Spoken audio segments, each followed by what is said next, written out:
Hello everyone, my name's Brody, and on today's episode of Brody's Learning Adventure, we'll be learning about new immigrants, new cities. The new immigrants.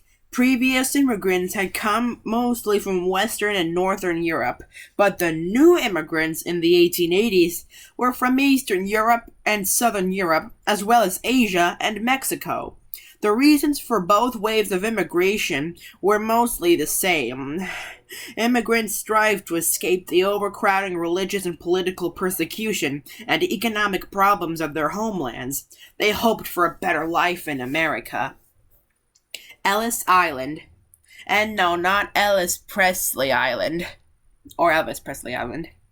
After immigrants completed an often treacherous journey to the U.S., they had one last hurdle to cross: the Immigration Processing Center, where their health, legal status, and destination were confirmed. Many people had their names respelled, shortened, or otherwise Americanized. The most famous immigration processing center was Ellis Island and New York Harbor. Most of those who came through Ellis Island were European. Asians usually entered the U.S. through the Bay Area's Angel Island. And Mexican immigrants tended to arrive through an immigration center in El Paso, Texas. The Statue of Liberty, installed in New York Harbor in 1886, was a gift to the U.S. from France. The poem on the base of the statue includes the famous lines, "Give me your tired, your poor, your huddled masses yearning to breathe free," from The New Colossus by Emma Lazarus. To many immigrants, the first sight of the statue represented a new beginning and the American dream. Becoming American. Like previous immigrants, the new immigrants tended to settle in ethnic neighborhoods where they could continue speaking the language and practicing the religion, cuisine, and traditions of their homelands. However, the new immigrants were more recognizably different, and the diversity they brought to cities was often seen as a negative. Some U.S. citizens feared the immigrants would take jobs away from citizens by working for less, while others thought that the immigrants should assimilate into American culture as well as possible nativism. An opposition to immigration was on the rise again. To assimilate means to blend in. As it turned out, many immigrants, including women and children, ended up working in factories or sweatshops under harsh conditions for very low pay. A sweatshop is a factory defined by its poor working conditions and low wages.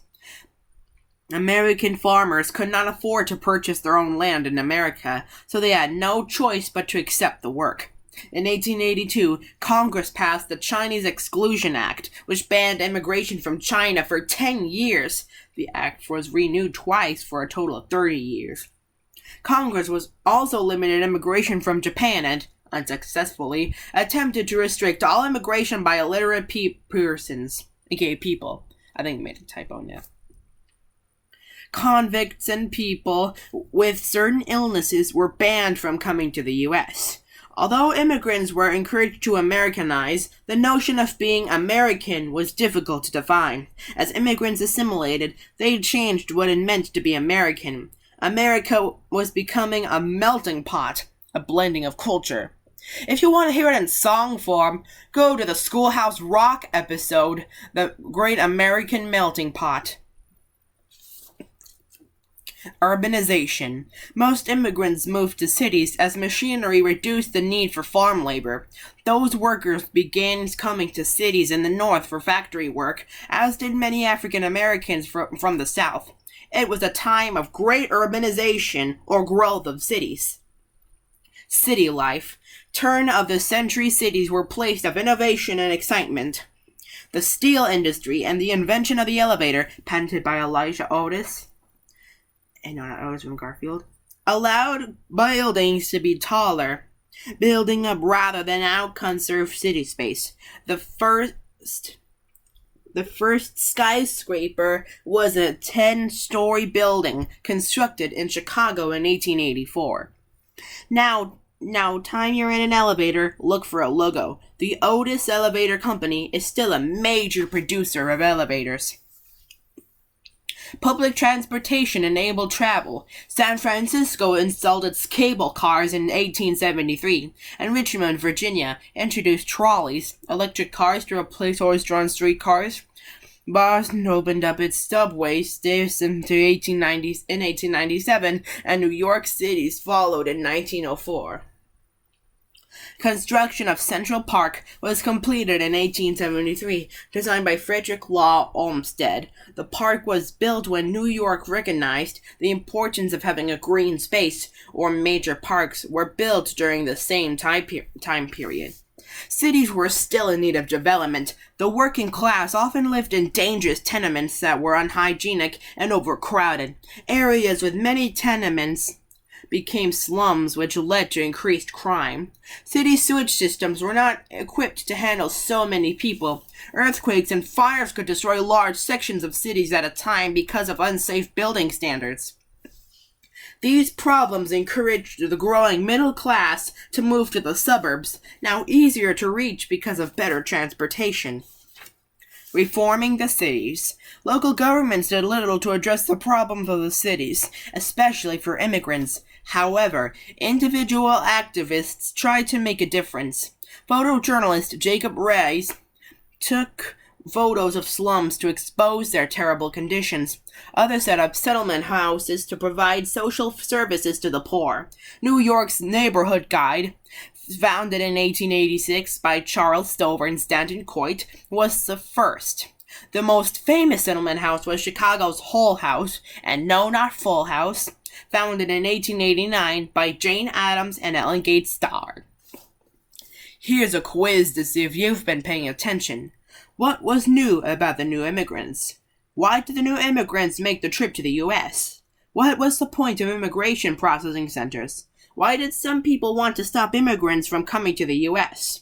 How does the concept of a melting pot apply to the assimilation of immigrants in the U.S.? What were the causes of urbanization during the Second Industrial Revolution? How did certain areas of American cities become slums? What led to the growth of the suburbs? Why did Jacob Riis take photographs of people in the slums? And why were settlement houses necessary? Pause the video now to think of the answers for yourself. On to the answers. 1. They were from Southern and Eastern Europe rather than Northern and Western Europe. There were also Asian and Mexican immigrants. 2. Economic problems, religious and political persecution, overcrowding, poverty, and the hope of a better life. 3. To determine the health, destinations, and legal status of each immigrant. 4. They were afraid immigrants would take jobs by working for less. 5. When immigrants become part of American culture, they also add their own heritage to the mix. 6. Many people, especially African Americans, were moving north, as fewer farm workers were needed to do the same amount of work. And 7. Too many people lived there without adequate public services. 8. Bad housing, transportation improvements, and the growth of the middle class. 9. To educate others about the way those people lived. And 10. The government was not providing for the poor. Be sure to like, comment, subscribe, and hit the notification bell so that way you'll miss any of my new episodes. This is Brody signing out.